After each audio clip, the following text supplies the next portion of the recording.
شان حبيبه ومحبوبه ومعشوقه وأهل بيته وعلماء سنته أجمعين إن الله وملائكته يصلون على النبي يا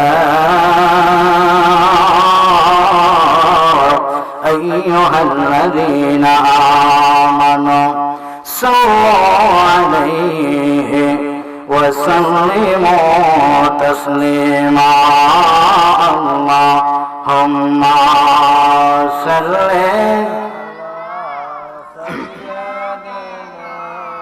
مولانا محمد سيدنا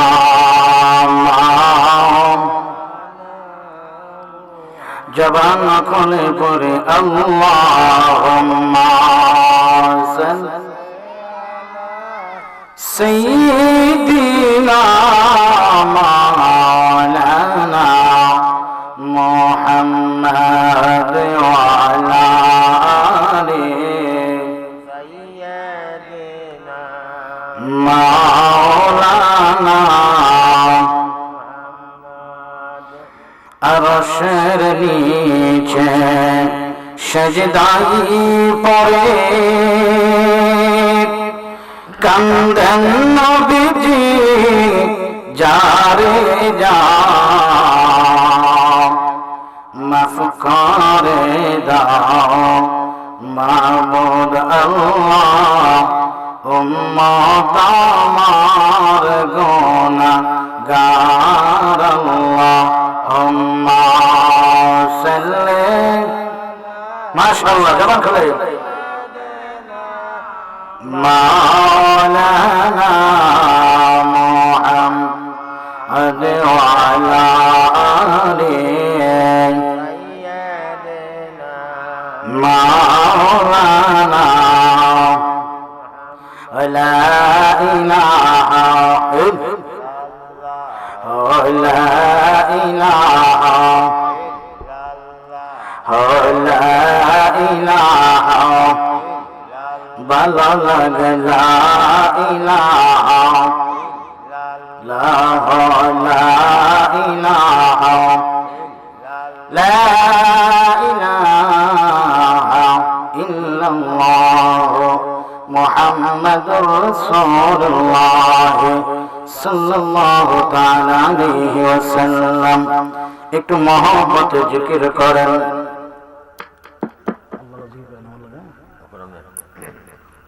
প্রাণ করে সবাই মহব্বত একটু ইসমে জাতে জিকির করেন।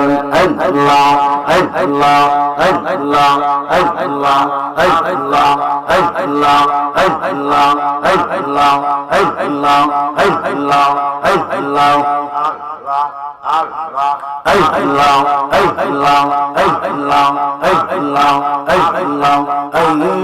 মোহাম্মদ কমলে ওয়ালা আইনে আমার বুকে আওয়াই মোহাম্মদ কমলে ওয়ালা আইনে আমার বুকে আওয়াই মারহাবা আল্লাহ আল্লাহ আল্লাহ কান্দে রে তোর পাগলেরা কান্দে রে তোর পাগলেরা শান্তি দাও মোর কলে যায় মোহাম্মদ কমলে ওয়ালা আইনে আমার বুকে আওয়াই আল্লাহ আল্লাহ আল্লাহ আল্লাহ আল্লাহ আল্লাহ আল্লাহ কান্দে রে তোর পাগলেরা কান্দে রে তোর পাগলেরা শান্তি দাও মোর কলে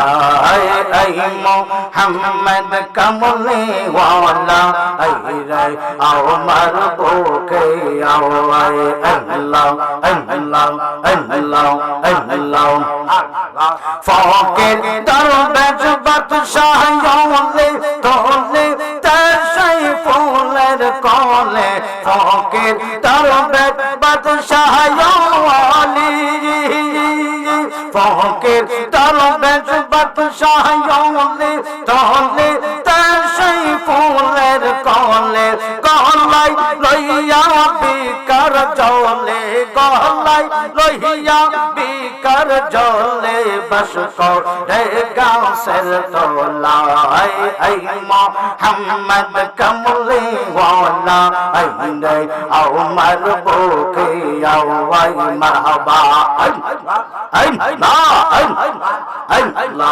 আই লা আই লা আই লা আই লা আই লা আই লা আই লা আই লা আই লা আই লা একজন জিন্দা নবী শুইয়া আসেন গো নূরের নবী শুইয়া আসেন গো মদিনার শহরে নবী গো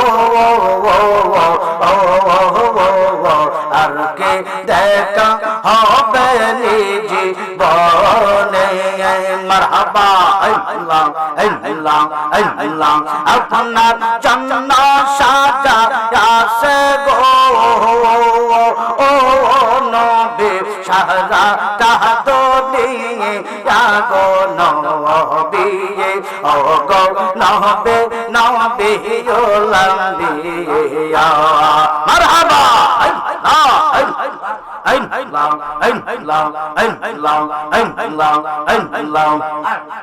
কৌসারের মালিক আপনি কৌসার পেলাই বাগনবে কৌসার পেলাই বাংলা জান্নাতের মালিক নবী গো ও নবী জান্নাত বিলাঙাই বাগো নবী ও গো নবী নবী ওলাম্বিয়া ও গো নবী নবী ওলাম্বিয়া আল্লাহ আল্লাহ আল্লাহ আল্লাহ আল্লাহ আল্লাহ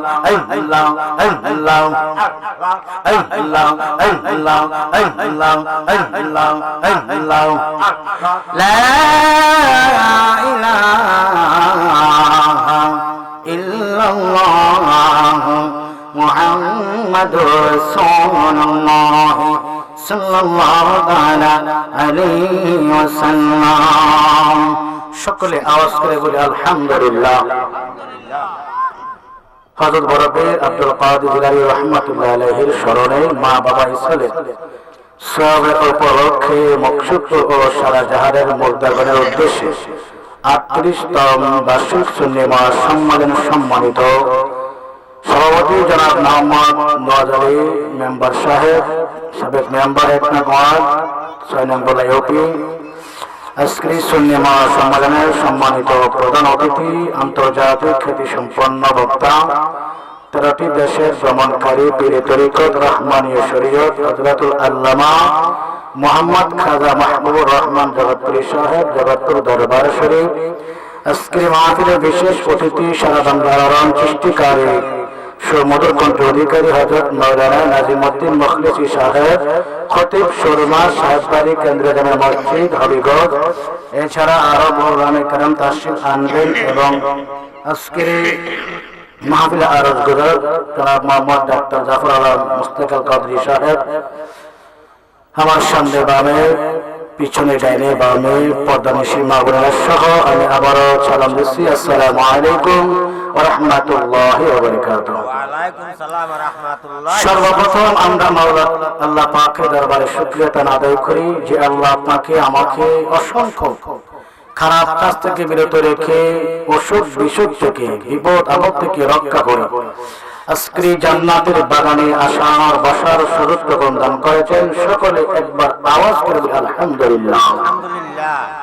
তার পাশাপাশি লাখো লাখো দরুদ ও সালাম আখির নবী উম্মতের কান্ডারি ইনি হায়াতুন নবী, জিন্দা নবী, নূরুন আলা নবী, সকল নবীদের নবী, যিনি হলেন প্রথম এবং শেষ, যিনি হলেন ইমামুল মুরসালিন, সকল নবীদের ইমাম, ইমামুল মুরসালিন, খাতামান নবীন, শাফিউল মুজনবিন হুজুর পুর নূর সাল্লাল্লাহু তাআলা আলাইহি ওয়াসাল্লামের কদমে আমরা গুনাহগার দরুদ ও সালাম আদায় করিলাম। আল্লাহ তাআলা যেন কবুল করে সকলে বলি আমিন।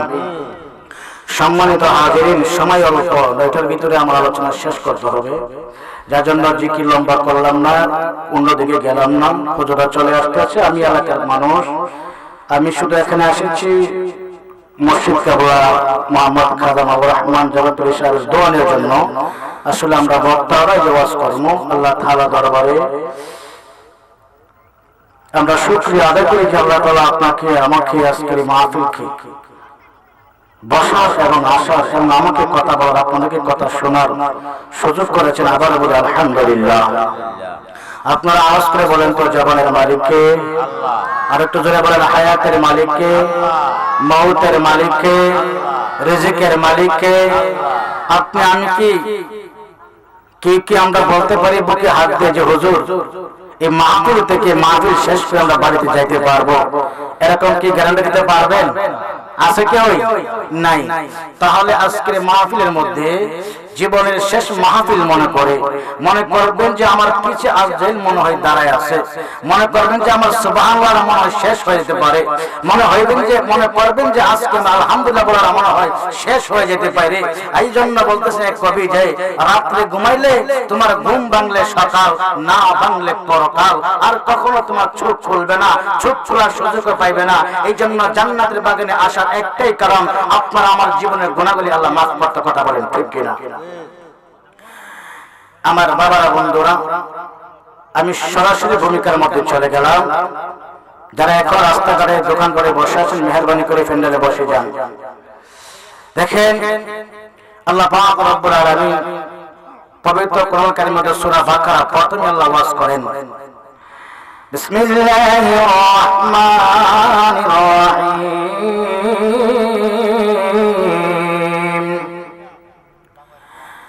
আলিফ লাম মিম। আল্লাহু আকবার। যালিকাল কিতাবু লা রাইবা ফীহি। আল্লাহু আকবার। ফীহি হুদাল লিল মুত্তাকিন।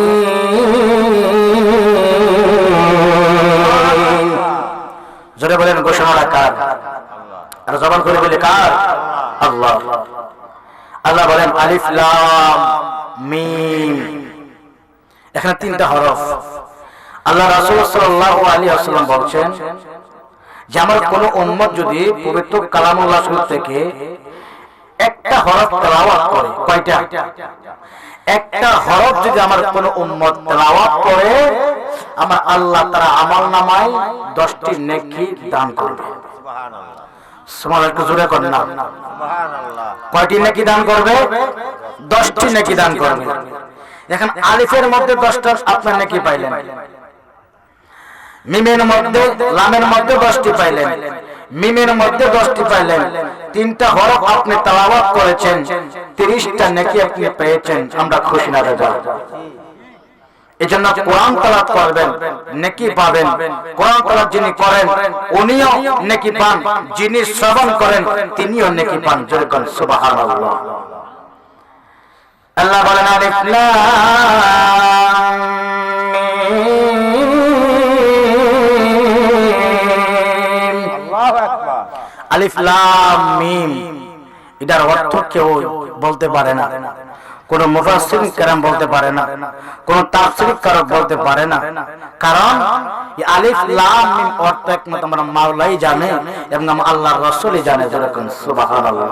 এই পৃথিবীর জমিনে প্রত্যেক অক্ষর কিন্তু আপনার মুফাসসির কেরামগণ আপনার ব্যাখ্যা তারা করতে পারে, কিন্তু আলিফ লাম মিম ব্যাখ্যা কেউ করতে পারে না, করতে পারবেও না। এরপর আল্লাহ বলেন যালিকাল কিতাব। সুবহানাল্লাহ। এমন একটা কিতাব তোমাদের মধ্যে আমি দিয়েছি যে কিতাবের মধ্যে কোনো বিন্দুমান সন্দেহ নাই। যালিকাল কিতাবু লা রাইবা ফীহি হুদাল লিল মুত্তাকিন। আল্লাহু আকবার। আল্লাহ বলেন যে তোমাদের মধ্যে এমন একটা কিতাব আমি দিয়েছি যে কিতাবের মধ্যে বিন্দুমান সন্দেহ নাই। যালিকাল কিতাব, যে কিতাব আমি আল্লাহ এমন একটা জায়গা থেকে পাঠিয়েছি, লৌহে মাহফুজ থেকে আমি আল্লাহ কোরআন পেয়েছি, এমন একটা জায়গা থেকে, বাল হুয়া কুরআনুম মাজিদুম ফি লাওহিন মাহফুজ, লৌহে মাহফুজ থেকে আমি আল্লাহ এই কোরআন আমার রাসূল পাক উপর আমি আল্লাহ পাঠিয়েছি। যে এমন একটা কিতাব যে কিতাবের মধ্যে বিন্দুমান কোনো সন্দেহ নাই। এই কিতাবের মধ্যে আমি আল্লাহ তাআলা এমন কিছু ফয়সালা করে দিয়েছি, এমন কিছু ঘটনা আমি আল্লাহ দিয়েছি যে আমি আল্লাহকে কোনো বান্দা বান্দি বই করে যখন চোখের পানি ফেলায়া একবার বলবে আল্লাহ আমি গুনাহ করেছিলাম, তোমার কাছে তওবা করতেছি, আল্লাহ আমি অপরাধ করেছি, তোমার কাছে তওবা করতেছি, ও আল্লাহ আমি ভুল করেছি, অন্যায় করেছি, আমি তোমার কাছে স্বীকারোক্তি করতেছি। আল্লাহ বলেন এই কোরআনের মধ্যে এমন ফয়সালা এসেছে যে বান্দা যখন আমি আল্লাহকে বই করে চোখের পানি ফেলাবে, আমি আল্লাহ বান্দার চোখের পানির বিনিময়ে তার জীবনের গুনাহগুলি মাফ করে দেব। সুবহানাল্লাহ। এই জন্য বন্ধুরা আমার গভীর মনোযোগ, হুদাল লিল মুত্তাকিন, কোরআনের ভাষায় মুত্তাকিন তাদেরকে বলা হয়েছে যারা বেশি বেশি আল্লাহর উপর ভয় করে, আল্লাহকে ভয় করে যারা নামাজ আদায় করে, আল্লাহকে ভয় করে যারা হারাম কাজ ছেড়ে দেয়, আল্লাহকে ভয় করে যারা সুদের কারবার ছেড়ে দেয়, আল্লাহকে ভয় করে যারা দুনিয়াবি সবকিছু ত্যাগ করে মাওলার পাগল হয়ে যায়। আল্লাহ বলে হুদাল লিল মুত্তাকিন, তারাই হবে মুত্তাকিন যারা আমি আল্লাহকে ভয় করে। আরে করার মতো করতে হবে, কেমন ভাবে করতে হবে? ইয়া আইয়ুহাল্লাযীনা আমানুত্তাকুল্লাহ, এমন ভাবে ভয় করো, এমন ভাবে তুমি আল্লাহকে ভয় করো যে ভয় করতে পারলে আমি আল্লাহ ওয়াদা দিয়েছি, ভয় করে জীবনের গুনাহটুকু স্মরণ করে আল্লাহর কাছে তওবা করলে জীবনে যত গুনাহ করছো আমি আল্লাহ অত ওয়াদা করেছি বান্দারে তোর জীবনের গুনাহগুলি আমি আল্লাহ মাফ করে দিব। এই জন্য আল্লাহ বলেন ইন্নাল্লাহা মা'আল মুত্তাকিন। আল্লাহু আকবার। মুত্তাকিনের দাম আছে কি নাই? জোরে কোন আছে কি নাই? কেমন আছে? আমার নবীর একজন সাহাবী ওমর ফারুক রাদিয়াল্লাহু তাআলা, নবীর দ্বিতীয় খলিফা যিনি জাহানের বাদশা ছিলেন ওমর ফারুক রাদিয়াল্লাহু তাআলা, ওনার জামানায় একটা ঘটনা। আরে মুত্তাকিন তারাই হয় যারা আল্লাহকে ভয় করে, আল্লাহকে ভয় করে খারাপ কাজ যারা ছেড়ে দেয়। মুত্তাকিন তারাই হয় যারা বেশি বেশি মরণের কথা স্মরণ করে। মুত্তাকিন তারাই হয় কোনদিন যাদের হাতের দ্বারা মানুষ কষ্ট পায় না। মুত্তাকিন তারাই হয় যাদের জবানের দ্বারা কোনদিন কারোর মনে কষ্ট পায় না। এই জন্য বন্ধুরা আমার ওমর ফারুক রাদিয়াল্লাহু আনহুর জামানায় একজন মুত্তাকিন একটা যুবকের ঘটনা আমি আপনাদেরকে আগে শোনাই। বন্ধুরা আমার মদিনাতুল মুনাওয়ারা হযরত সাইয়্যিদুনা ওমর ফারুক রাদিয়াল্লাহু আনহু উনি সফরে যাওয়ার সময় বড় গভীর মালুর ময়দানে একজন যুবককে দেখতে পাইলেন। ওই যুবক রাখালি করতেছে, বকরি রাখাল করতেছে। যুবক বকরির রাখালি করতেছে, হাজার হাজার বকরি। যুবক সেই বকরি নিয়া উনি মাঠের মধ্যে চড়াইতেছেন। এমন টাইমে হযরত ওমর ফারুক রাদিয়াল্লাহু আনহু ওই যুবককে সালাম দিলেন, আসসালামু আলাইকুম। আরে যুবক, আমি মুসাফির তোমার কাছে এসেছি, আমি আমার একটা বকরির প্রয়োজন, মেহেরবানি করে যদি তুমি আমার কাছে একটা বকরি বিক্রি করতাম। ওমর ফারুক যখন এই কথা যুবকের কাছে বললেন, যুবক দেখতে কে আপনি, আপনার পরিচয় আমি জানি না, আপনাকে আমি চিনি না। ওমর কিন্তু তার পরিচয় দিলেন না, তার পরিচয় না দিয়ে বললেন, আমি একজন মুসাফির, আমার একটা বকরির প্রয়োজন, টাকার বিনিময়ে তুমি আমার কাছে একটা বকরি বিক্রি করে দাও।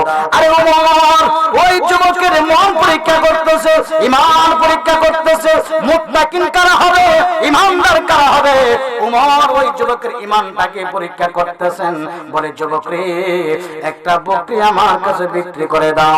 যুবক ডাক দেখো, ওমর ও মুসাফির, এই বকরির মালিক তো আমি না, এই বকরির মালিক হইছে আমার দুনিয়ার একজন মালিক। চিৎকার মারে বলি না সুবহানাল্লাহ। এই বকরির মালিক আমি নয়। ওমর বলতেছে, কে? আমার মালিক। মালিক কই গেছে? মসজিদ নববীতে ওমর নামে একজন লোক আছে, উনি নাকি নামাজ পড়ার পরে কিছু তালিম দেয়, কিছু কোরআন নসিহত কথা শোনায়। আমার মালিক ওমরের কাছ থেকে কিছু কথা শুনে সে আমাকে শোনায়, আর তার জবান থেকে কথা শুনে আমি রাখাল আল্লাহ আমল করতে শুরু করি। ওমর কো, হাই হাই, এ যুবক তুমি কি ওমরকে দেখেছো? হুজুর আমি ওমরকে দেখি নাই, ওমরকে দেখার খুব ইচ্ছা আমার, কিন্তু দেখতে পারি নাই। আমার মালিক ওমরের পিছে নামাজ পড়ে কোরআন তেলাওয়াত শুনে, কিন্তু শোনার পর আমার কাছে বলে আমি আমল করি। হুজুর আমি কখনো এই বকরি আড়ালে বিক্রি করতে পারবো না। ওমর বলতেছে, বাবা একটা বকরি বিক্রি করে দিলে তো তোমার আর মালিক দেখবে না। যুবক চিৎকার দিয়ে বলে, ও মুসাফির, এই পৃথিবীর কেউ না দেখলেও আপনারা বলেন তো একজন দেখে, তিনি কে? জবান খুলে বলেন, তিনি কে? আল্লাহ।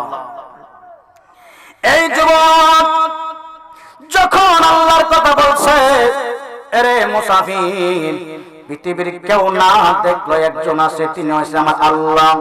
আল্লাহ দেখবে গো, আমি যদি চুরি করে একটা বকরি বিক্রি করে দেই। ওমর এই কথা শোনার পরে ওমর ফারুক রাদিয়াল্লাহু আনহু তার চোখ করে পানি বাইর হইতেছে। যুবক দেখতে কই, মুসাফির তোমার চোখ দিয়ে কেন পানি আসতেছে? ওই মুসাফির ওমর ডাক দেখে, যুবক রে, কোনদিন তুমি ওমরের পিছে নামাজ পড়ো নাই, কোনদিন তুমি মসজিদ নববীতে যাও নাই, তোমার মালিকের কথা শুনে তুমি আমল করতেছো, আল্লাহকে তুমি এমন ভাবে ভয় করো, আড়ালে তুমি একটা বকরি বিক্রি করলা না। আরে যুবক তুমি কি আমারে চিনোনি? হুজুর আমি আপনাকে চিনি না, আমি হইলাম সেই মদিনাতুল মুনাওয়ারা মসজিদ নববীর ইমাম হযরত ওমর ফারুক রাদিয়াল্লাহু আনহু। চিৎকার আমারে বলে না সুবহানাল্লাহ। সালাতু সালাম জানাই দরুদ সালাম জানাই আপনার দরদ, এ নবী গো আমার গুনাহ সালাতু সালাম জানাই দরুদ সালাম জানাই আপনার দরদ, এ নবী গো আমার। তাহলে ওই যুবক বই করছে কাকে? যদি বলেন কাকে? ওমর ডাক দিয়ে কয়, হে যুবক, তুমি আল্লাহকে বই করে আমার কাছে একটা বকরি বিক্রি করলা না। তুমি বলতেছো ওমরের কাছ থেকে তোমার মালিক তার বয়ান শুনে তোমাকে শোনাইছে যে আল্লাহ কোনো কিছু করলে পৃথিবীর কেউ না দেখলেও আমার আল্লাহ দেখে। তুমি এই বইটা করে আমার কাছে তুমি বকরি বিক্রি করলা না। ওমর কান্দা ডাক দেখে, যুবক রে, তুমি সাক্ষী হয়ে যাও হাসরের ময়দানে। তুমি শুধু একটাই সাক্ষী দিবা, ও আল্লাহ, আমি ওমরের জবান থেকে শুনেছি যে মিথ্যা কথা বললে মহাপাপ, চুরি করে খাইলে মহাপাপ। ও আল্লাহ, আমি কখনো মালিকের দান চুরি করি নাই।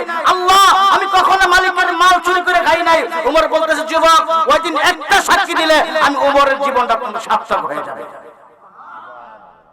কোন ওমর জানেন?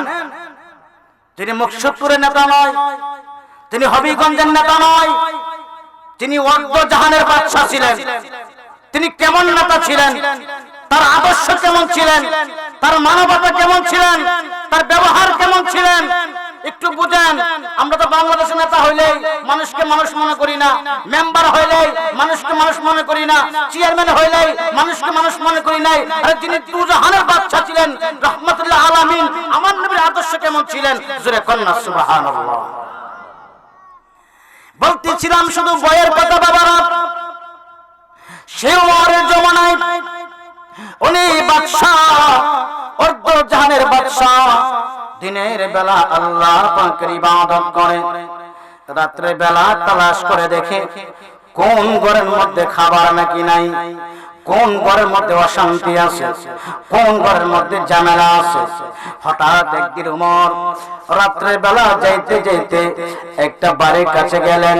যাওয়ার পরে ওই বাড়ির পাশ থেকে কান্নার আওয়াজ আসতেছে। হযরত ওমর বলে, কান্দার কিসের নেই? বাড়ির কাছে গেলেন, গিয়া পরে দেখে ওই ভিতর থেকে একজন মহিলার কান্না আসে, সাথে সাথে আরো বাচ্চা দুইটা কান্না আসে। মহিলাটা ডাক দেয়, কই বাচ্চারা রে, ও আমার জাদুমণিরা, কান্দিস না রে, 3 দিন ধরে আমার ঘরের মধ্যে কোনো খাবারের ব্যবস্থা নাই। এই দেশের বাদশা নাকি ওমর? আরে আমার সন্তানেরা সাক্ষী থাকো, হাসরের মাঠ যখন কায়েম হবে, আমি আল্লাহর কাছে ওমর নামে নালিশ করব, বলবো আল্লাহ গো, এই দেশের বাদশা ছিল ওমর, ওমর থাকতে আমার ঘরের মধ্যে 3 দিন ধরে খাবার ছিল না। আমি ওমরের কাছে নালিশ করব, ওমরের কাছে আমি বিচার আদেশ করব আল্লাহর দরবারে। এই বলে কান্না করতেছে। সন্তানেরা বলে, মা গো, 3 দিন ধরে কোনো খাবার খাই নাই, ও মা আমাদের জন্য একটু খাবারের ব্যবস্থা করে দাও। মা তো মা, ওই মা ডাকে, দেখো জাদুমণি রে, কান্দিস না, কান্দিস না, ঘুমায় যা, আমি মা তোদের জন্য খাবারের ব্যবস্থা করতেছি। সন্তানদেরকে বুঝার জন্য শোয়া বিছানার মধ্যে শোয়াইয়া আগুন জ্বালাইয়া পানির পাতির মধ্যে আগুনের মধ্যে একটু কাটি দিয়া চামচ দিয়ে যখন নাড়ানাড়ি করতেছে, সন্তান ভাবতেছে মা বুঝে খাবারের ব্যবস্থা করতেছে। চিৎকার মারে বলে যাবে কি আল্লাহু আকবার। ওমর বলতে চাই, হ্যাঁ আমার এলাকায় খাবার নাই, আমার নামে নাকি বিচার দিবে। দৌড়ে বাড়ি দিছে। বাসায় গিয়ে সাহাবীরা, দেরি করিস না, মনের মন খাবার আমার মাথায় তুলে দে। বলে, কেন কার দেরি করিস না, আপনি তো বাদশা, আমদানি নিতাম। ওমর তো বাদশাগিরি করে না। আল্লাহ যদি আমাকে জিজ্ঞাসা, ওমর শক্তি দিয়েছিলাম আমি, যৌবন দিয়েছিলাম আমি, টাকার মালিক বানাইছিলাম আমি, আর তুমি বাহাদুরি করেছো, গরিবের খবর নিলা না, ইতিমের খবর নিলা না। ওমর বলে, হে আমার ভাই সাহাবীরা, সাবধান, তোমরা মাথায় নিও না, আমার কাছে দাও বোঝাটা, আমার কাছে দাও। বোঝা নিয়ে আসলেন, আয়েশা ওই মহিলার ঘরে এসে হাজির হয়ে গেলেন। জবানটা খুলে কন্যা সুবহানাল্লাহ। ঘরের মধ্যে আসলেন, মা গো, ও মা, ঘর থেকে বাইর হও। ঘর থেকে বাইর হইলেন। মা, তোমার ঘরে 3 দিন ধরে খাবার নেই গো মা। মা, নেন, আপনার জন্য আমি খাবার এনেছি। মহিলাটা ডাক দিয়ে, বাবা তোমার নাম কি? আমার নাম বলা যাবে না, আগে আপনি খাবার নেন, সন্তানের মুখের মধ্যে খাবার দেন। মা রান্না বান্না করলেন, সন্তানের মুখে খাবার দিতেছে। এমন টাইমে ওমর ডাক দেখো, মা আগামীকাল ওই একটা জায়গার সন্ধান দিয়ে গেল, এমন জায়গা তুমি সহ তোমার সন্তান সহ দাওয়াতে গেলাম। ওমর বাড়ির মধ্যে সকল মানুষের দাওয়াত আয়োজন করলেন। হাজার হাজার মানুষ সমাবেশ হইলেন। ওই সমাবেশের মধ্যে মহিলা আসছে, তার সন্তান আসছে। ওমর সিংহাসন বসলেন, সিংহাসন থেকে উঠাইয়া ওই গরিব মাকে সিংহাসনের মধ্যে বসাইলেন। গরিব মা ডাক দেখো, যুবক কে তুমি আমার সিংহাসনের মধ্যে কেন বসাইলা? ওমর ডাক দেখো, মা মা গো, আপনার ঘরের মধ্যে 3 দিন ধরে খাবার নেই গো মা। মা, আমি হইলাম সেই ওমর, আমি ওমর বাদশাহীর ডাক্তার কালে তোমার ঘরের মধ্যে 3 দিন খাবার নেই গো মা, এই জন্য তুমি আমার সিংহাসনের মধ্যে বসেন। মাকে সিংহাসনের মধ্যে বসাইলেন। ওমর হাতের মধ্যে একটা চাবুক নিলেন। ডাক দেখো, মা গো মা, চাবুকটা তোমার হাতের মধ্যে নাও। যুবক ডাক দিয়ে বললেন, মহিলা ডাক দিয়ে বললেন, যুবককে আমি চাবুক নিয়ে কি করব? আগে আপনি চাবুক ধরেন। চাবুকটা ধরলেন, হাতের মধ্যে একটা রশি দিলেন। রশিটা দেওয়া ওমর ডাক দেখো, মা আমি ওমরের গলার মধ্যে তুমি রশিটা লাগাও। মা ডাক দেখো, ওমর রে কেন রশি লাগামো? মা আমি পরে বলবো, আগে আমার গলার মধ্যে রশি লাগাও। যুবক, কেন রশি লাগাইবো? ওমর ডাক দেখো, মা কথা বললেন না গো মা, আপনার হাতের মধ্যে আমি চাবুক দিয়েছি, আমারে আপনার চাবুক দিয়ে যত ইচ্ছা আমারে মারতে দেখেন। মা ডাকি দেখো ওমর, কেন রে ওমর, কেন তোমার আমি কেন আঘাত করব? ওমর কান্দে ডাক দেখো মা, আল্লাহ আমারে অর্ধেক জানের বাদশা বানাইছে গো মা, তোমার ঘরের মধ্যে 3 দিন ধরে খাবার নাই, আমি ওমর সময় থাকতে কেন তালাশ নিতে পারলাম না গো মা? হাসরের ময়দানে যদি তুমি আমি ওমর নামে নালিশ দাও গো মা, আল্লাহর কাছে আমি কি জবাবদিহিতা করব? এইজন্য তুমি আমার বিচার করো, আল্লাহর দরবার থেকে আমারে ক্ষমার দৃষ্টিতে মাফ কইরা দাও। চিৎকার মারে বলা যাবে কি সুবহানাল্লাহ? চিন্তা করছেন মানবতা কাকে বলে, নেতা কাকে বলে, বাদশা কাকে বলে? তারা হলো বাদশা। আমার নবী কেমন বাদশা ছিলেন? মসজিদ নববীতে একজন সাহাবী বারিন্দার মধ্যে প্রস্রাব করে দিলেন। মকসুদপুরের মসজিদ যদি আজকে কোন একটা ইহুদি এসে প্রস্রাব করে, মানুষ তারা সাইজ করে লাইতো না? কথা কন না কেন? বলবো আমরা এখানে নামাজ পড়ি, বাট আপনি প্রস্রাব করলি আগে তোরা সাইজ করে লই। তো উমর তো কেমন উমর জানে নই, যে উমরকে শয়তান দেখলে ভয় পায়, সেই উমরের সেখানে দাঁড়ানো, আবু বকর সিদ্দিক এখানে দাঁড়ানো, সকল সাহাবীদেরকে এখানে দাঁড়ায়া সেই ইহুদি মসজিদ নববীতে দাঁড়ায়া দাঁড়ায়া প্রস্রাব করতেছে। আবু বকর সিদ্দিক নবী গো, আমার সহ্য হইতেছে না, আপনি হুকুম দেন তারে সাইজ করে লাই। আমার নবী ডাক দেন, এটাকে ইসলাম বলে না। ইসলাম মধ্যে মারামারি নাই, কাটাকাটি নাই, হিংসা বিদ্বেষ নাই। আল্লাহ ইসলামকে এমন একটা পছন্দ করেছেন, ইন্দাল্লাহিল ইসলাম, ইসলাম এমন একটা ধর্ম যেটার মধ্যে মারামারি নাই, কাটাকাটি নাই, হিংসা বিদ্বেষ নাই। এই ওমর, চোখ নিচু করো, চোখ বড় করো না। শিক্ষার মারে কন্যা সুবহানাল্লাহ। উমর এত ফালওয়ান, হাতে তলোয়ার। উমর বলতেছে এত এত বড় সাহস ইহুদি, যে মসজিদে আমার নবী নামাজ পড়াই, আমরা নামাজ পড়ি, সেই মসজিদে বারিন্দা সে প্রস্রাব করতেছে, সহ্য হইতেছে না। আমার নবীকে উমর গরম হয় না, নরম হও, নরম হও। বাবারে আমার নবীর আদর্শ কিরকম ছিলেন? 63 সাল নবী জিন্দেগি কাটা গেছে, ইতিহাস প্রমাণ করে নবী একটা মিথ্যা কথা বলেন। সুবহানাল্লাহ, একটা মিথ্যা কথা বলেন না। আমার নবীর আদর্শ কেমন ছিলেন? এরপরে নবী ডাক দেখো, তাকে প্রস্রাব সময় ডাক দিলে তার ব্যাঘাত করতে পারে, ডাক দিও না। ইহুদি প্রস্রাব করলেন, প্রস্রাব করে চলে যাইতেছে, ওমরের হাতের মধ্যে তলোয়ার। ওমর টাকা লইছে, আমার নবী হুকুম করবে ইহুদিরে সাইজ করে লাইবে। আমার নবীকে ওমর একটু মাথা নিচু করো, তলোয়ারটা নামাও। তলোয়ারটা নামাইলো, চোখটা নিচু করলো। ওমরের রাগ সহ্য করতে পারে নাই, কি করব কিনা সহ্য হয় নাই। এ বন্ধুরা, কিছুক্ষণ পরে আমার নবী ডাক দেখো, হাতের মধ্যে পানি নাও। ইহুদি যে জায়গার মধ্যে দাঁড়ায় দাঁড়ায় প্রস্রাব করছে, তোমরা সকল সাহাবীরা, তোমরা সকল ভাইয়েরা মিলে সেই জায়গাটা পানি দিয়ে ধৌত করে দাও। পানি দিয়ে ধৌত শুরু করলেন। সাহাবীরা পানি দিয়ে প্রস্রাবের জায়গা ধৌত করে। ইহুদি দূর থেকে তাকায় তাকায় দেখতেছে, এটা কেমন মানুষ? আমি প্রস্রাব করলাম মসজিদ নববীর বারিন্দায়, আমার কিছু বলে নাই, আমার একটা মুখের কথা বলে নাই, আমার গায়ের মধ্যে একটা আসর দেই নাই।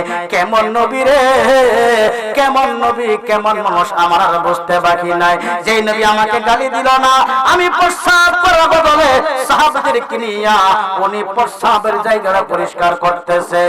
ইহুদি আর দেরি করলেন না, দৌড়ে এসে ডাক দিয়ে কয়, ভাই ওমর, ও ওমর রে, আমার আগে তুমি নবীর কাছে যাইতে দাও, আমার নবীর কাছে যাওয়ার রাস্তাটা খুলে দিয়ে দাও। ওমর ডাক দেখে, ইহুদি আবার কেন আসছো?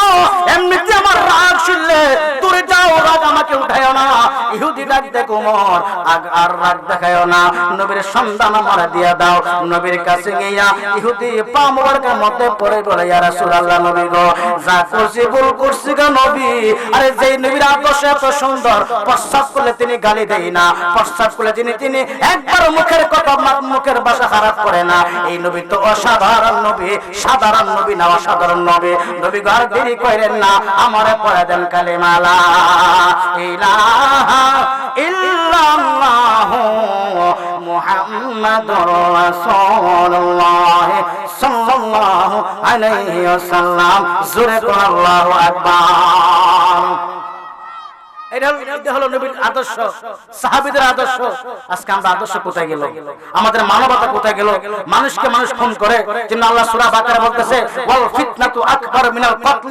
আরে জেনে শুনে মানুষকে মানুষ হত্যা করলে সে নিঃসন্দেহে জাহান্নামী, কোনো দলিলের প্রয়োজন নাই। একজন মুসলমান আরেকজন মুসলমানকে চাই না সিনা মারলে সে জাহান্নামী হয়ে যাবে। আজকে আমাদের পরিণতি কি হয়ে গেল দেখেন?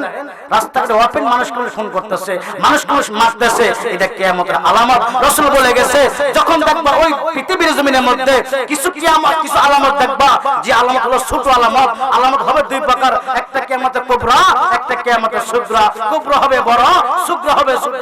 সুগরা কিয়ামত চলতেছে, আর যখন কুবরা বড় হয়ে যাবে তখন দেখবেন এই পৃথিবীর জমিনে আস্তে আস্তে বৃষ্টি বন্ধ হয়ে যাবে। ওপেন মানুষ জিনার কাজ করবে, সুদের কারবার ওপেন করবে, নামাজও হবে না, মানুষ কোনো দাম দিবে না, অসম্মান করবে, হা হাই মারামারি করবে। রাসূল পাক সাল্লাল্লাহু আলাইহি ওয়াসাল্লাম আজ থেকে 1000 বছর আগে বলে গেছে, এটা এখন বাস্তব হইতেছে। কথা বলেন ঠিক কিনা? এই জন্য বন্ধুরা আমার, মানবতা নিয়ে কবরে যান। আল্লাহ বলে ক্বালাল্লাহু তাআলা উদউনি আস্তাজিব লাকুম। আরে বান্দা তোমরা আমাকে ডাকো, আমি তোমাদের ডাকে সাড়া দিব। আমি আল্লাহ তো ঘুম নাই, আমি আল্লাহ তো খাওয়া নাই। আরে বান্দা রাতে 3টা বাজে যখন তোমার অসুস্থ হয়ে যায়, পেটের মধ্যে যখন ব্যথা শুরু হয়ে যায়, তোমার যখন ঘুম আসে না, আরে বান্দা টেনশন করিস না। নামাজের মধ্যে যাইয়া, নামাজের মুসল্লার মধ্যে যাইয়া, সিজদায় অবস্থায় যাইয়া আমি আল্লাহর কাছে সাহায্য চাও।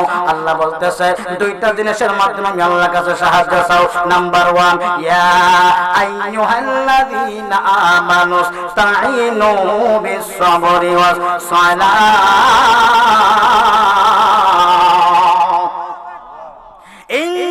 ইন্নাল্লাহা মা'আস-সাবিরিন। সুবহানাল্লাহ। এ বান্দারা, যখন কোন সমস্যায় পড়ে যাইবা, সালাতের মধ্যে দাঁড়ায় দাও। ইয়া আইয়ুহাল্লাযীনা আমানু ইসতাঈনু বিস-সাবরি ওয়াস-সালাহ। নামাজের মধ্যে দাঁড়ায় যাও। বান্দা তার মাথা ব্যথা আছে, গ্যাস্ট্রিক ব্যথা আছে, ঘরের মধ্যে শান্তি নাই, ছেলেটা বিদেশে যাইবে, অভাবের মধ্যে পড়ে গেছো। আরে বান্দা সালাতের মধ্যে যাইয়া আমি আল্লাহর কাছে সাহায্য চাও। এরপর আল্লাহ বলে ইন্নাল্লাহা মা'আস-সাবিরিন। সবর করতে হবে, ধৈর্য ধরতে হবে। যে কোন মুহূর্তে আমি আল্লাহ তোমার জীবনটারে পরিবর্তন করতে দিতে পারি। কথা বলেন ঠিক কিনা? যেন নামাজ পড়ে আল্লাহর কাছে আমাদের সাহায্য চাওয়ার দরকার আছে কিনা? কেন চাইবেন না? কেন আল্লাহর কাছে চাইবেন না? আর দোয়া হল ইবাদত, দোয়া হল ইবাদত। আজকে কিছু মানুষ আছে দোয়াই বাদ দিলাইছে। আসছে সামনে রমজান, 20 টাকার তারাবি, অনেকে বলবে 8 টাকা পরে বাদ দিয়ে দাও, 12 রাকাত পরে বাদ দিয়ে দাও। আরে বাবা রে, নামাজ পড়ো আল্লাহর, 20 টাকার যাকাত 100 রাকাত পড়লে সমস্যা নাই, সওয়াব পাবেন আপনি, আমল করবেন আপনি।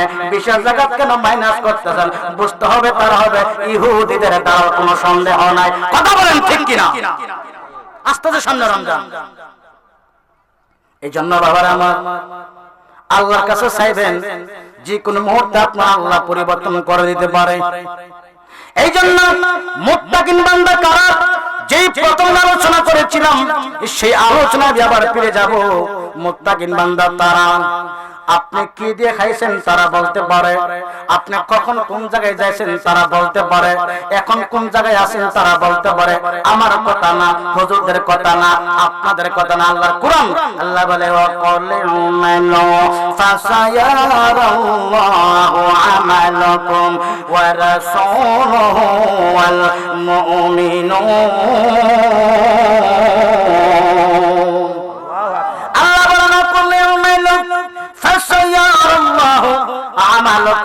হে আমার বান্দা বান্দীরা, পৃথিবীর যেই প্রান্ত থেকে তোমরা আমল করো দেখে আমি আল্লাহ, ওয়া রাসূলুহু দেখে আমার রাসূলগণ, ওয়াল মুমিনিন দেখে আমার ঈমানদার বান্দারা, ঈমানদার বান্দারা ওলি আল্লাহরা জবান খুলে বলা যাবে কি আল্লাহু আকবার।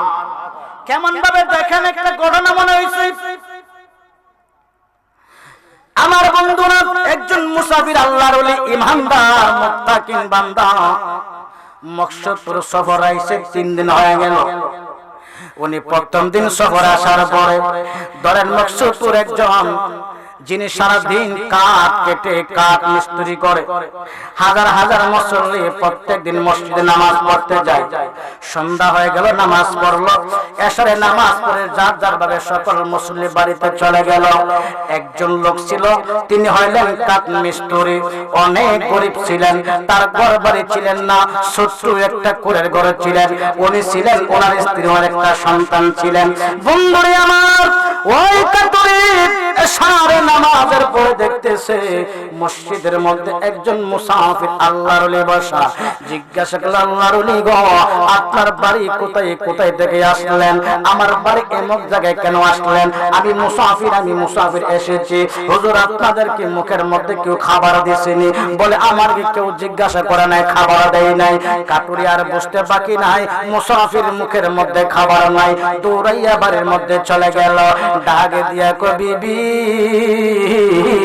ও বিবি রে, আমাদের ঘরের মধ্যে প্রত্যেক দিন 3টা রুটি তুমি তৈরি করো।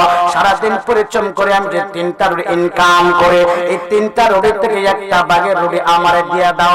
মসজিদে মুসাফির খাবার খাই না, আমার রুটির ভাগটা আমি মুসাফিরে দিয়া দিব। জোরে কন্যা আল্লাহু আকবার। দেখেন, ইবাদত অনেক রকম আছে। নামাজ পড়তে জমার দিন আমরা সবার পরে যাই, সবার আগে আবার চলে আসি। কিন্তু দেখতে হবে বাবাজিরা, নামাজের মধ্যে অনেক জায়গা থেকে মুসাফির আসতে পারে, ওনার তালাশ দিবেন, ওনার মুখে খাবার দিবেন, ওনাকে জিজ্ঞাসা করবেন, ভাই তোমার বাড়ি কোথায়? ওনাকে খাবার দেওয়া একটা ইবাদত, ওনাকে সম্মান করা একটা ইবাদত, ওনাকে বাড়িতে এনে বিশ্রাম দেয়, এটা হলো একটা ইবাদত। যেরকম সুবহানাল্লাহ। হাজার হাজার মানুষ সবাই নামাজ পড়ে চলে গেছে, কাটুরি দেখে তার মুখের মধ্যে খাবার নাই, দূরে বাড়ি গেল। বিবির কয়, বিবি আমার বাগে রুটি আমার দিয়ে দাও। বিবি কয়, কেন? মুসাফির খাই নাই, তাকে রুটি দিয়ে দিব। বিবি ডাক দেখো, স্বামী গো, আপনি একাই শুধু সওয়াব কামাবেন তা হতে পারে না, আমার রুটির ভাগ দাও, আমি মুসাফিরে দিয়া দিলাম। সুবহানাল্লাহ বলেন না? ঘর থেকে সন্তান বলে, আব্বাজি তুমি এবং আমার মা দুইজন মিলে সওয়াব কামাইবা, আমি সন্তান হইয়া তা বরদাস্ত করতে পারি না। মা, আমার রুটির বাগেরটা আমি দিয়ে দিলাম, মুসাফিরকে দিয়ে দাও। 3টা রুটি নিয়ে আসলেন, মুসাফিরকে 3টা রুটি দিলেন, 3টা রুটি দিয়া বাড়িতে চলে আসলেন। দ্বিতীয় দিন আবার মসজিদে নামাজ পড়তে গেলে ওই কাটুরি গুড়ি বলা, উনি সারাদিন পরিশ্রম করে 3টা রুটির টাকা অর্জন করে। পরের দিন দিয়ে দেখি কেউ তাকে জিজ্ঞাসা করে না, তার মুখের মধ্যে কোনো খাবার দেয় না। দ্বিতীয় দিন আবার ওই কাটুরি বাড়ির মধ্যে আসলেন, আসিয়া কয়, বিবি রে, আমার বাগের রুটিটা দিয়ে আমি মুসাফিরে দিয়ে দিব। মুসাফির আজকেও তাকে কেউ খাবার দেয় না। বিবি কয়, স্বামী গো, আমার রুটিটা তুমি নিয়ে যাও, আজকে সন্তানকে জানানো যাবে না, সন্তান ছোট্ট মানুষ, সে কষ্ট পাবে, গতকালকে সে খাই না, সে কষ্ট পাবে। স্বামী স্ত্রী দুইজনে রুটি নিয়ে মুসাফিরের মধ্যে খাবার দিল। তৃতীয় দিন আবার আসলো, সারাদিন পরিশ্রম করলো, নামাজ পড়তে গেল, গিয়ে থেকে আজকেও তার মুখের মধ্যে কেউ খাবার দেয় না। তৃতীয় দিন আবার বাড়ির মধ্যে আসলেন, আইসা আজকে কাটুরি তার বিবিরও জানাইলেন না, নিজেরা বাগে রুটিটা নিয়া মুসাফিরকে একটা রুটি দিয়া দাগে দিয়ে কয়, মুসাফির, ও মুসাফির রে, আজকের পর থেকে তুমি আর মসজিদে থাকবা না, তুমি তোমার বাড়ির মধ্যে চলে যাইবা। মুসাফির ডাক দেখে, বাবা কেন? কই, এই জন্য বলতেছি, 3 দিন ধরে আমি কাটুরির পরিশ্রম করে সারাদিন 3টা রুটি আমি অর্জন করি রে মুসাফির, আমার মুখের মধ্যে কোনো খাবার দেই না, তুমি মুসাফিরকে খাওয়ায়, আমি আজকে 3 দিন ধরে কোনো কিছু খাই না, এই জন্য বলছি আগামীকালকে তুমি এখান থেকে চলে যাইবা। কাটুরি বাড়ির মধ্যে চলে আসলো। চতুর্থ দিন যখন আবার কাটুরি যখন মসজিদের মধ্যে গেল, গভীর মনোযোগ, মসজিদের মধ্যে যাওয়ার পরে গিয়ে দেখে আজকেও কাটুরি কি ওই মুসাফিরকে কেউ খাবার দিল না, উনিও বাড়িতে গেল না। কাটুরি রাগ হইয়া কয়, মুসাফির তুমি কেন বাড়িতে গেল না? মুসাফির ডাক দেখো, কাটুরি রে, আমি থাকলে তোমার সমস্যা কি? হ্যাঁ সমস্যা আছে। কি সমস্যা? আজকে আমি 3 দিন ধরে কোনো কিছু খাই নাই, আজকে 4th দিন যদি আমি না খাইয়া তোমারে খাওয়ানটা দেয়, পরের দিন আমি আর কাজ করতে পারবো না, আমার শরীর দুর্বল হয়ে আছে। আরে মুসাফির যাও, চলে যাও। মুসাফির কান্দে ডাক দিয়ে কয়, আরে কাটুরি, নারে তাকবীর, নারে রিসালাত, নাজিবউদ্দিন সাহেবের আগমন, নাজিবউদ্দিন সাহেবের আগমন। সকলে বলি মারহাবা। আল্লাহুম্মা সাল্লি সাইয়্যিদিনা মুহাম্মাদ ওয়া আলা সাইয়্যিদিনা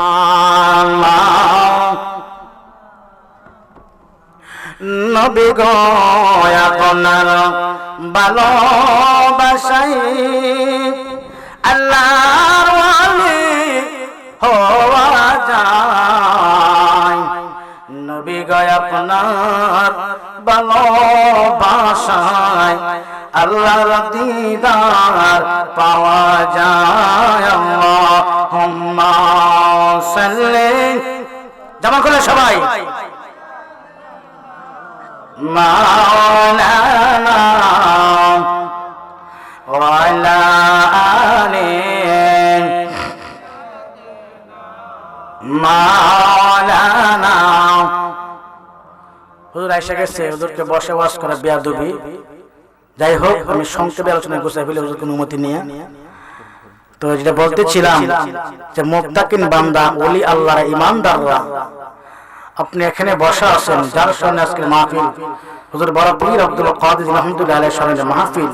আজকের মাহফিল আমার গাউসে পাক দেখে কি দেখে না, জোরে কোন দেখে কি দেখে না? এই দেখার ক্ষমতা পাওয়ার দিয়েছেন কে? জোরে কোন দিয়েছেন কে? আমার নবী আজকের মাহফিলে আপনাকে আমাকে দেখে কি দেখে না। আর এটার নামে হলো ঈমান। কথা বলেন ঠিক কি না? এই বিশ্বাসটা করার নাম হলো কি? ঈমান। বলতেছিলাম ওই কাটরে 4 দিন ধরে খাই নাই। ইবাদত শুধু নামাজ বলতে নয়, নামাজ আপনার উপর ফরজ হয়েছে, পড়তে হবে, এতে কোনো সন্দেহ নাই। তো আরাফা থেকে ইবাদত আছে। আপনি রাস্তা দিয়ে গাড়ি দিয়ে সফর করতে গেলেন, হ্যাঁ, রাস্তার মধ্যে উঠলেন, আপনি 200 টাকা দিয়ে সিট কাটলেন, এমন সময় সিটের মধ্যে আপনার বৃদ্ধ মার মতো একজন বয়সী মহিলা, সে সিট নাই, দাঁড়ায় রয়েছে, আপনি তার আপনার সিটটা দিয়ে তাকে সিটের মধ্যে বসা দেন, এটা একটা ইবাদত হয়ে যাবে। সুবহানাল্লাহ। রাস্তা দিয়ে হাঁটতে গেলেন, একটা ইট অথবা একটা বল আপনার রাস্তা থেকে সরায় দিলেন, এটা একটা ইবাদত হয়ে যাবে। জোরে বলেন সুবহানাল্লাহ। ইবাদত অনেক রকমের আছে। এইজন্য রাসূল বলে গেছেন, হে আমার উম্মতরা, এশারে নামাজ পড়ে কোন উম্মত যখন এশারে নামাজ পড়ে সূরা ফাতিহা একবার, সূরা ইখলাস 3 বার, 5 বার আমি নবীর মুহাব্বত দরুদ শরীফ পড়া ঘুমাইবে, আমি রাসূল ওয়াদা দিলাম কোন একদিন আমি আল্লাহ রাসূল তার ঘরের মধ্যে দিদার দিয়ে দেব। বলতেছিলাম বন্ধুরা, চতুর্থ দিন কাটরে ডাক দিয়ে কই, মুসাফির আপনি বাড়িতে গেলেন না কেন? মুসাফির কই, আমি না গেলে আপনার সমস্যা কি? কই, সমস্যা এইটাই, আমি আজকে 4 দিন ধরে খাই নাই হুজুর, আগামী কালকে আমি না খাইয়া আমি কাজ করতে পারবো না, শরীরটা আমার দুর্বল হয়ে গেল। এমনি মুসাফির চোখের পানি ফেলাইয়া চিৎকার দিয়া বলে, আরে কাটরি, খোদার কসম করে বলি রে, প্রথম দিন যখন তুমি আমার 3টা রুটি দিয়েছিলাম, ওই 3টা রুটি খাওয়ার পরে আমি এশারে নামাজ পড়ে নবীর মুহাব্বতের দরুদ শরীফ পড়ে আমি যখন ঘুমের ঘরের মধ্যে গেলাম, ওই ঘুমের ঘরের মধ্যে আমার নবীর আমি 3 বার স্বপ্নে দেখেছি। নবীজিকে যে একবার স্বপ্ন দেখে তার জন্য কি হয়ে যায়? জাহান্নামের আগুন হারাম হয়ে যায়, আর জান্নাত ওয়াজিব হয়ে যায়। জোরে কোন সুবহানাল্লাহ। আর নবী দিকে কবরে যান, আপনার চাইলে নবী দেখতে পারেন, উম্মত আমল কিছু পরিবর্তন করতে হবে। আমরা দোয়া করলে কেন দোয়া কবুল হয় না? আমাদের জবান পবিত্র না, আমাদের দেহ পবিত্র না, আমাদের হাত পবিত্র না, আমরা সুদে গুদে মানুষ, আমরা হারাম ঘুষে মানুষ, মানুষের জায়গার জগৎগুলি করে আমরা খাই, মিথ্যা কথা ছাড়তে পারি না, পরের জমিদারি আমরা বড় বড় টাকার মালিক হয়েছে, পরের গরিবদের মাইনা বড় বড় টাকার মালিক হয়েছে। এই জন্য বাবারে, আপনার আমার অনেক আগের যুগে ফেরাউন অনেক টাকার মালিক ছিল, নমরুদ অনেক টাকার মালিক ছিল। আপনার বাবা আজকে কোথায়? আপনার দাদা আজকে কোথায়? অন্ধকার কবরে, বাড়ির জায়গা বাড়ি রয়ে গেল, আপনি আমি অন্ধকার কবরে যাইতে হবে। এই জন্য দুনিয়ার মধ্যে বাহাদুরি করা যাবে না, এই দুনিয়া হলো মুসাফির। এই জন্য মুসাফির থেকে কিছু ইনকাম করে আমল করে কবরে যাওয়ার দরকার আছে কি নাই? ওই আল্লাহর বলে কাটুরি, প্রথম আমি ঘুমাইলাম, ঘুমের ঘরে আমার নূরে নূরে তিনবার স্বপ্নে দেখলাম মুসাফির ও কাটুরি আমার, দ্বিতীয় দিন যখন তুমি আমার 2টা রুটি দিলা, 2টা রুটি খাইয়া যখন আমি ঘুমাইছি, দ্বিতীয় দিন আমার নূরে নূরে আমি 2বার স্বপ্ন দেখেছি। তৃতীয় দিন যখন তুমি আমার 1টা রুটি দিলা, আরে কাটুরি, ওই দিন আমি সারা নামাজ পড়ে আমি নবীর মুহাব্বত দুরূদ শরীফ পড়ে যখন ঘুমাইলাম, খোদার কসম করে বলে রে কাটুরি, ওই দিন রাতে আমার নূরের নবীর আমি একবার স্বপ্ন দেখেছি। চিৎকার মারে বলা যাবে কি ইয়া রাসূলুল্লাহ, নবী নবী করে সারা জীবন আমি কাঁদব, নবী নবী করে সারা জীবন আমি আপন নয়নে কবে জানি, আপন নয়নে কবে জানি নূর নবীকে আমি দেখব, নবী নবী করে সারা জীবন আমি কাঁদব। একটা জবান বন্ধ রাখবেন না, চিৎকার আমার বলিয়া বলি আল্লাহ। চতুর্থ দিন ওই মুসাফির ডাক দেখে কাটুরি রে, আমি মনে মনে ভাবছিলাম আজকে চতুর্থ দিন তুমি আমার রুটি দিবা, আমি রুটি খাইয়া ঘুমাইমু, আমার নূরের নবীর আমি স্বপ্নে দেখবো। আজকে রুটিও দিলি না, আমার নূরের নবীর আমি স্বপ্নে দেখলাম না। কাটুরি ডাক দেখে হুজুর এমন কি আমল আমার মধ্যে আছে গো, আমার রুটি খাওয়ার পরে আপনি নূরের নবীর দেখতে পারলেন? কাটুরি কথা শোনার পরে মুসাফির আল্লাহর ওলি ডাক দেয়, কই কাটুরি রে, তুমি যে ইনকাম করো সারাদিন, যেই কাজ খাটো মাথার গাম পায়ের মধ্যে পালাও, হালাল ইনকাম করে তুমি 3টা রুটি অর্জন করেছো, আর ওই হালাল খাবার খাইয়া কোন বান্দা বান্দি নবীর মুহাব্বতে পুরুষরা বইরা ঘুমাইবে, আমার রাসূল তার ঘরের মধ্যে স্বপ্নে দিদার দেখা দিয়া যাইবে। চিৎকার মারে বলেন আল্লাহু আকবার। চলে আসেন। যাই হোক, আর সামনে গেলাম না, আমার ভাইজানকে বসায় রেখে ওয়াজ করার মতো ক্ষমতা আমার নাই। তো যাই হোক, আল্লাহ তাআলা আপনাকে আমাকে সকল খারাপ কাজ থেকে বিরত রেখে আমরা যেন দুনিয়া পাগল না হই। ইমাম জালালউদ্দিন সুয়ুতী রাহিমাহুল্লাহ বলছিলেন, মানুষের কাছে যখন আরজাইল আসে, আরজাইল আসার পরে মানুষের রূহটা পালানোর জন্য 80 জায়গা দিয়ে বাইর হয়, চেষ্টা করে পালে তো 80 জায়গা দিয়ে, কিন্তু পালানোর রাস্তা পাই না। ইমাম জালালউদ্দিন সুয়ুতী বলতেছেন, ওই সময় 70,000 ফেরেশতা তারা এমন ভাবে ধরে, পালাবার কোন রাস্তা নাই। সুতরাং আমরা সবাই যেন হকের পথে থাকি, হালাল অর্জন করে এটা আমরা খাই, দুনিয়া দিনে আমরা পাগল না হই। কিসের টাকা, কিসের অহংকার, কিসের বাহাদুরি, সব কিছু ভেদাভেদ বলে গিয়ে আমরা রাসূল এবং আল্লাহ রাসূলের অনুসন্ধান করে আমরা 5